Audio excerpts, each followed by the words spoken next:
man, welcome to Maryland for Pennsylvania Speedweek 2024. It is night number 7, race number 6, Hagerstown Speedway. I love this racetrack. I know I kid about it sometimes, but I genuinely love that we come here for PA Speedweek. I'm very excited to bring you the action from tonight. We started off with a juicy track. It is humid here, and it rained before. It was a big heavy storm that came through right before the racing started tonight, so the track was very juicy. I even talked to some of the drivers before the hot lap sessions started. They were nervous and not exactly thrilled that the race was still going to happen, but alas, we did it. Hot laps started off like ice because of the rain. The track needed a lot of work to get worked in. At the end of hot laps, we saw Anthony Macri fastest over Kyle Reinhardt, Logan Schuchart, Troy Wagaman, and Skylar G. And then we had 31 cars, so we only had one flight of qualifying. It would have been 2 if there was literally one more car here. So the whole field went through, and in time trials, we saw Justin Whittle fastest over Chad Trout, Lance DeWeese, Cody Hartlob, and Danny Dietrich. That set up 3 heat races for the night, 8 laps apiece. The first one saw Cody Hartlob and Anthony Macri on the front row. The track was too juiced, so everybody spread out and there was almost no passing. At the end of it, it was Cody Hartlob winning over Anthony Macri, Justin Whittle, Freddie Raymer, Mike Wagner, and Robbie Kendall, who was in the Stuart Smith Racing 27 car for the first time in this Speed Weeks. There were 6 transfers because there were only 3 heats. Heat number 2 saw Danny Dietrich on pole with Troy Wagaman to his outside. Troy Wagaman took the lead off of the start, and there was even less battle for position going on in this heat race than the first one. We saw a slick spot starting in the top of turn number 3, so it gave us some hopes for later in the night, but at the end of it, no passing. Troy Wagaman won over Danny Dietrich, Chad Trout, Jacob Allen, Devin Borden, and Billy Dietrich.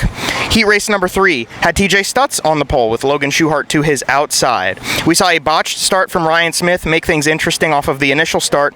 TJ Stutz led lap number 1, and then on lap number 2, Logan Schuchart passed him for the lead. Interesting thing to note that we saw in heat race number 3 was a little bump starting on the bottom side of turn number 4. It caught a couple people out, and they would slide up the racetrack after they hit it, but nothing crazy came of it. Logan Schuchart won over TJ Stutz, Lance DeWeese, Cameron Smith, Kyle Reinhardt, and Skylar G. So we had to put 6 more cars in the A main, so the consolation saw Lucas Wolf and Derek Hauk on the front row. On attempt number 1 to have the B main, Cody Fletcher jumped it, almost crashed. He got a little wheelie going because he went up and over the car in front of him off of the start. And then in turn 2, we saw Hunter Mackison go over the right rear of Jordan Givler, and he flipped in turn 2. That was a red flag. We started again, and it took about 3 laps for the field to calm down. Derek Hauk and Jesse Adard made an interesting race for position there, but it calmed down, and then near the end of the race, Ryan Smith decided it was time to make things a little interesting again. He closed in on Lucas Wolf, but was unable to catch him, so Lucas Wolf won the B over Ryan Smith, Jesse Adard, Derek Hauk, Dylan Norris, and Mike Walter got the final transfer. Now we went to the A main, and Logan Schuchart drew the pole in the redraw with Troy Wagaman drawing second. Someone scratched, so JJ Loss jumped into the feature for the 24 cars. Off of the start, Logan Schuchart took the lead. Devin Borden looked really fast. It was actually really interesting to watch him for the first couple laps because he was making time up.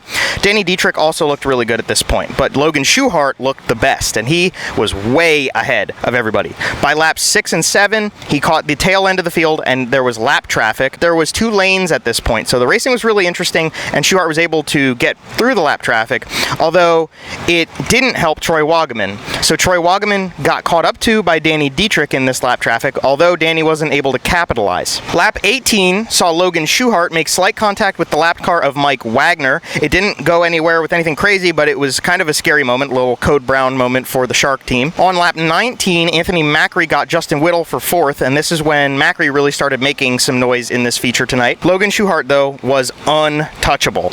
There was a caution on lap 24 that put a little bit of light into what could be the end of the show as Mike Walter slowed to a stop in turn number 4. Gave us 6 laps to go with Schuchart leading Wagaman, Danny Dietrich, Anthony Macri, and Justin Whittle.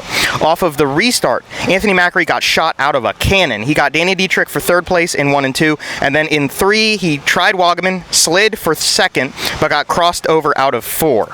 And that pretty much was the ceiling of the deal. Logan Schuchart was so freaking good tonight. And he had about a straightaway advantage coming off of 2 laps into the restart. Logan Schuchart takes the victory for Shark Racing, his second of the week, over Troy Wagaman, Anthony Macri, Danny Dietrich, and Justin Whittle. The rest of the top 10 on the screen right here for you. It was a fantastic race, even though at the beginning of the night, the drivers and the fans were a little bit lenient and a little interested in seeing what was going to happen tonight. Speaking of people who didn't really know what to expect tonight, I had a very special guest along with me tonight from the Big Motor Small Blade. A longtime friend of mine, Seth Dolby, was here. I'm going to make him come on screen for just a second.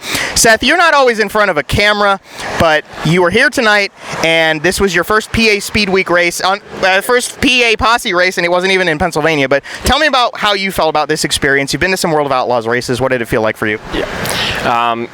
I've gotten to the point where a lot of racetracks I go to, I don't really get much of a sense of speed because I'm so used to it, but felt like they were ripping all night long. So that was pretty incredible. Obviously, we were hanging out in the middle of 3 and 4, and it was pretty incredible experience, to be completely honest. Like, I've seen them go fast at Bristol, but it's kind of detached. Like this, you're like right there. I don't know. This is kind of like a layman's explanation of what I saw, but hey, I'm not as familiar with this as y'all are, so this is still kind of like enveloping to me. There you go. A guy who was at the World of Outlaws race at Bristol said they looked faster here. All right, get out of here. Get out of my shot.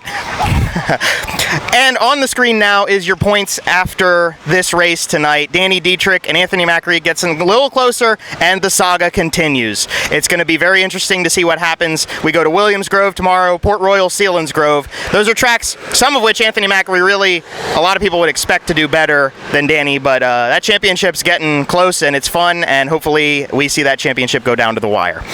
That's the show from Hagerstown. I had a great time here. It's always fun to be at this racetrack. We love coming. Matt Faust behind the camera back again tonight. My main man, Matt's finally back with me, so that makes me very happy. I love Matt. He does a lot of good stuff in the background for these videos. I got a couple more people to shout out. Our buddy Hunter came with us tonight. Obviously, Seth, you just saw him. I talked to Gary Kaufman a while tonight, so that was really cool. Justin Whittle, Mike Walter, my main homies Brandon and Meg were here too. I saw Dak and Jewel and Landon. There was all of our friends. We had a lot of friends here. It was fun. So happy 4th of July. I did not bring my Uncle Sam hat. Tomorrow is Williams Grove. We're going to bring you another video there. Hopefully you enjoyed the show tonight. Thank you for your continued support with this series, and we will see you guys next time.